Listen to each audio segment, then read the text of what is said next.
Hola, yo soy Neil y esto es No Pide Dinero. Hola de nuevo.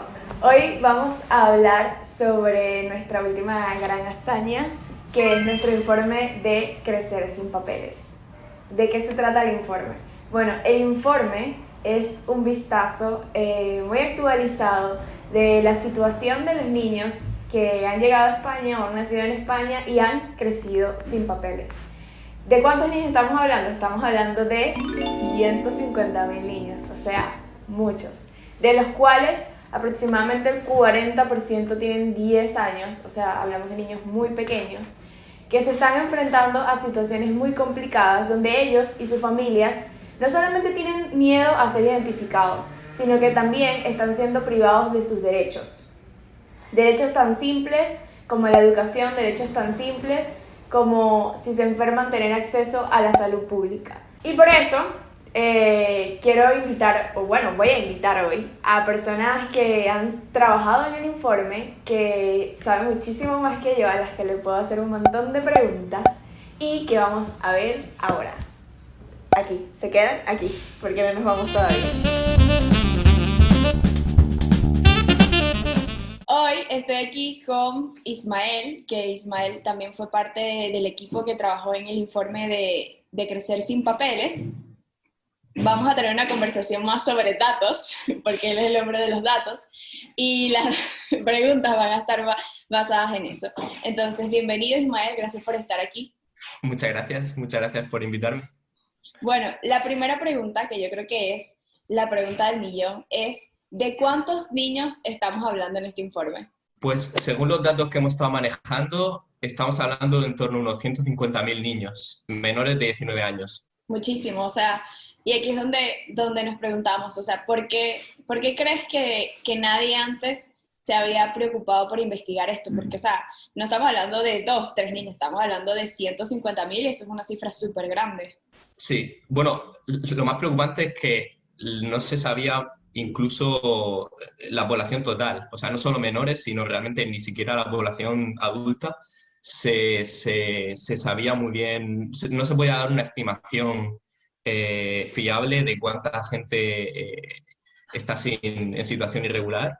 Em, y yo creo que, bueno, el principal problema, bueno, hay dos, yo diría. Primero, falta de iniciativa o falta de interés, esa es la primera. Y la segunda es bueno, que no es fácil dar una estimación, porque hay poca información. Por definición, la gente sin papeles es gente que supuestamente no está aquí, entonces es difícil dar una horquilla fiable. Y entonces a la dificultad técnica se le suma poca iniciativa pública y privada, estamos en la situación en la que estábamos hasta que básicamente por causa dio el paso decisivo de los últimos años. ¿Tú crees que quizás sean más? Bueno, siempre hay una horquilla en la estimación con un margen de error, pero yo creo que es bastante aproximado. No creo que sea mucho más ni mucho menos. Bueno, conforme te vas a un grupo más específico, siempre hay más margen de error. Conforme haces el zoom, es más difícil de estimar, de hacer una buena aproximación. Pero cuando hablamos de un grupo tan grande, creo que se aproxima bastante bien a la realidad. Así como un vistazo general, ¿cuáles crees que sean como que los 3 datos más impactantes para ti en el informe? Yo diría la estructura de edad, creo que es bastante llamativo, porque está muy concentrado en los menores de 4 años, más como casi el 40% está en esa horquilla, creo que eso es bastante llamativo.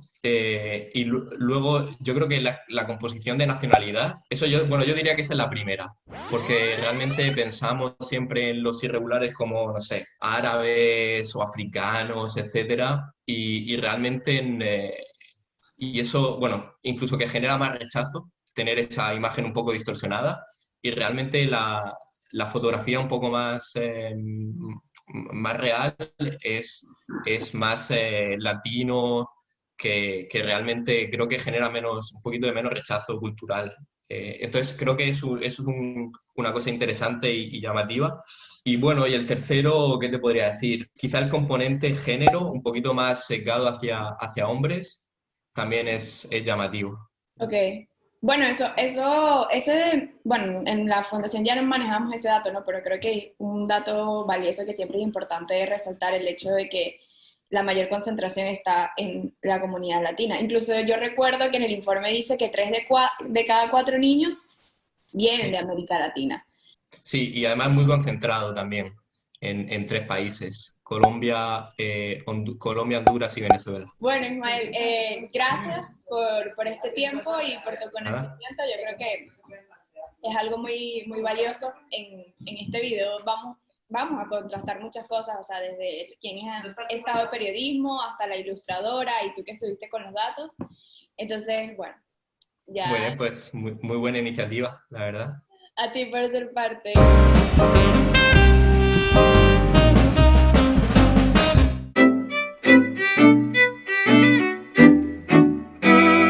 Sí. Sí, claro, pienso que hay mucha gente aquí que viene y se queda sin papeles. Me gustaría decir que no, pero yo creo que sí hay bastante gente. Sí.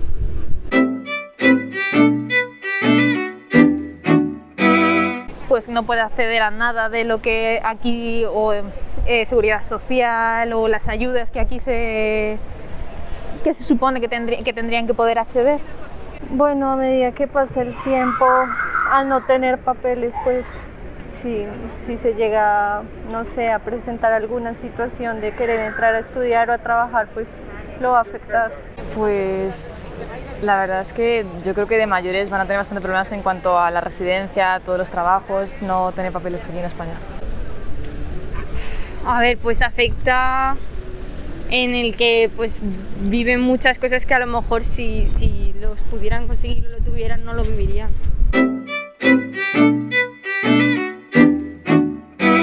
Para mí, si están aquí es por una razón. Entonces, para mí, el mandarlos de vuelta a su país no creo que arregle nada. Pues la oportunidad sería tramitar el proceso de visa para que la persona se pueda quedar. No, yo creo que deberíamos hacer un sitio de reajuste de personas que vienen de otros países para este país, en cuanto al idioma, de cómo manejarse en la cultura y darle los papeles, obviamente. No, hombre, le damos los papeles, no le vamos a su país.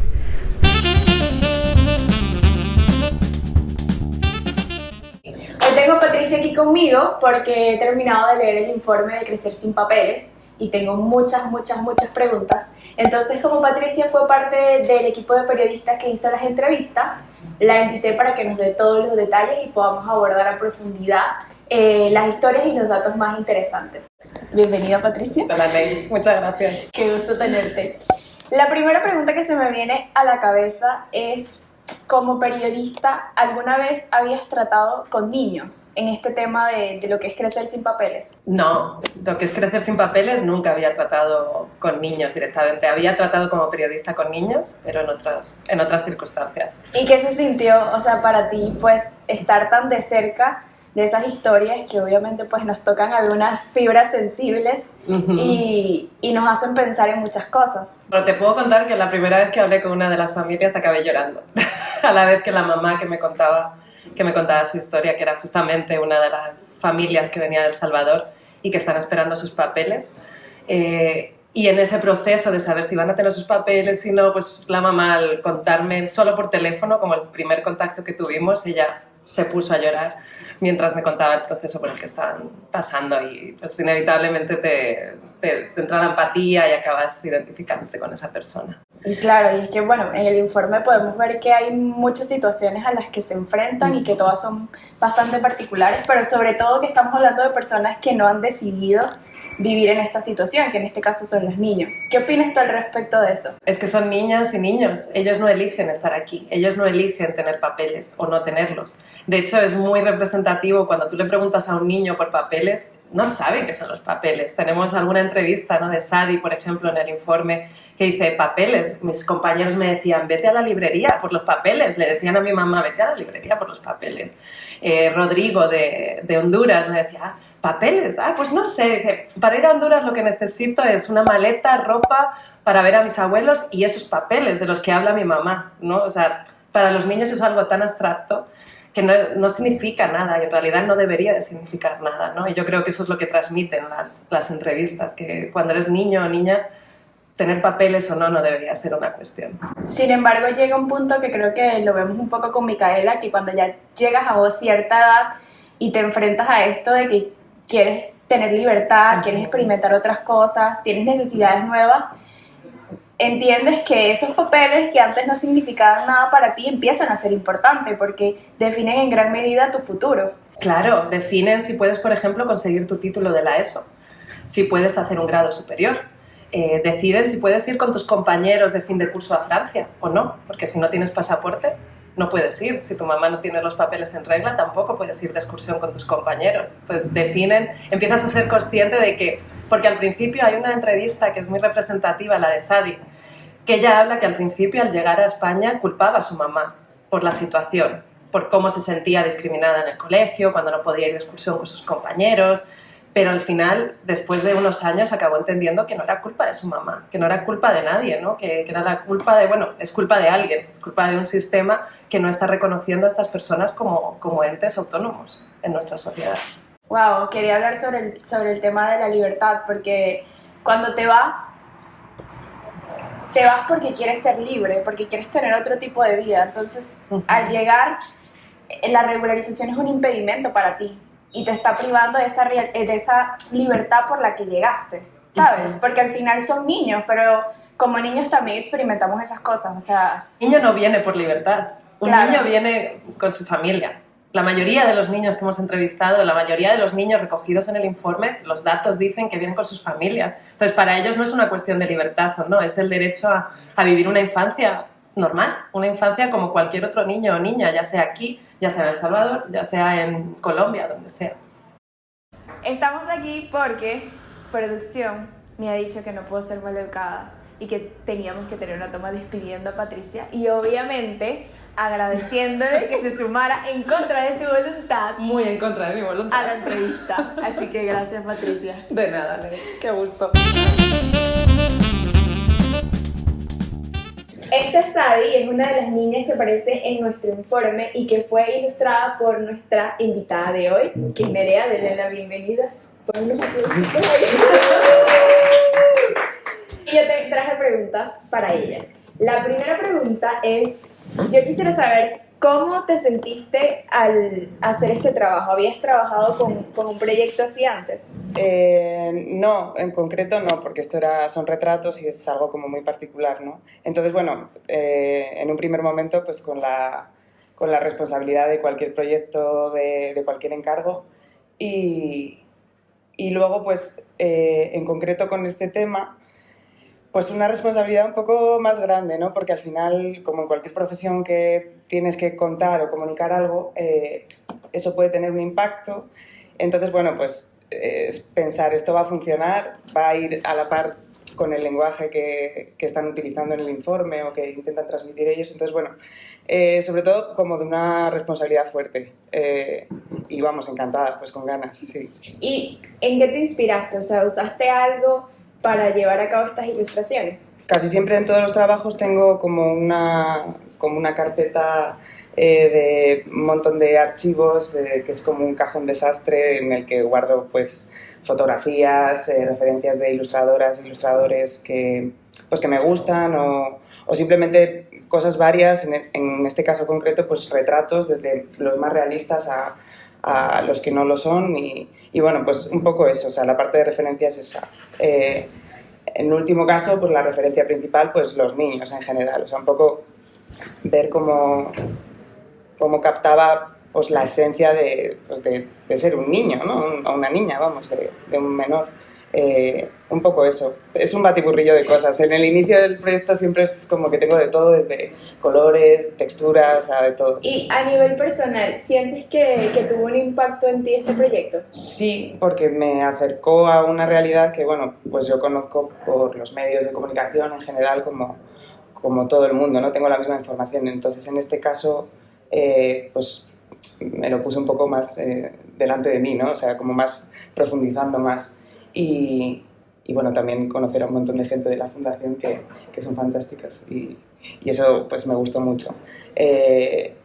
Y luego, bueno, en cuanto a la técnica, por ejemplo, el propio retrato en sí, que me parece complicado, sobre todo cuando lo reduces al gesto, ¿no? Porque en este caso no son retratos realistas, y entonces captar el gesto y que se mantenga, ¿no? Porque a veces pues una línea de expresión más mueves una línea y ya no es esa persona, ¿no? Y bueno, pues para mí ese ha sido el reto en la parte más técnica, a lo mejor, de mi trabajo. Mi pregunta es, ¿estas fotografías se basan en fotos reales de los niños?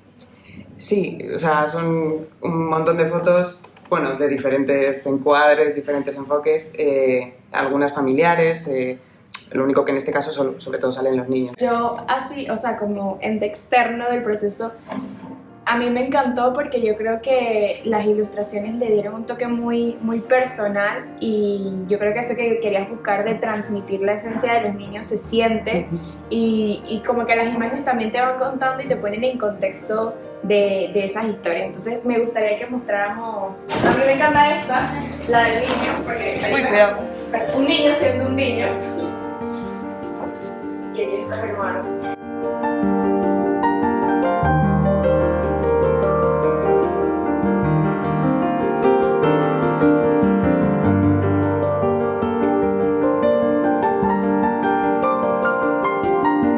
Bueno, gracias por estar aquí, gracias por compartir como que este ángulo diferente. Yo creo que es importante que la gente sienta y conozca que hay muchas personas que están detrás de este proyecto y sobre todo que nos ayudan a comunicar de manera distinta temas que son importantes para nosotros y temas que son importantes discutir fuera de la fundación. Así que gracias por estar con nosotros. Gracias a vosotras. Y bueno, ha sido una conversación súper interesante, me ha encantado que hemos tenido dos perspectivas diferentes, la de Patricia, que fue nuestra periodista, y nos quiere interrumpir. Es difícil grabar aquí, pero bueno, ese no es el tema es que ya me voy a despedir, pero antes de despedirme, quiero que sepan dos cosas, que esta información que pues han recibido hoy los va a ayudar a tomar decisiones y también a romper el silencio. Y lo segundo, atención, es que todo se arregla con amor. Y ya, me voy. Lo que necesitas es amor. Lo que necesitas es amor. Todo el mundo necesita amor. Lo que necesitas es amor. Lo que necesitas es amor.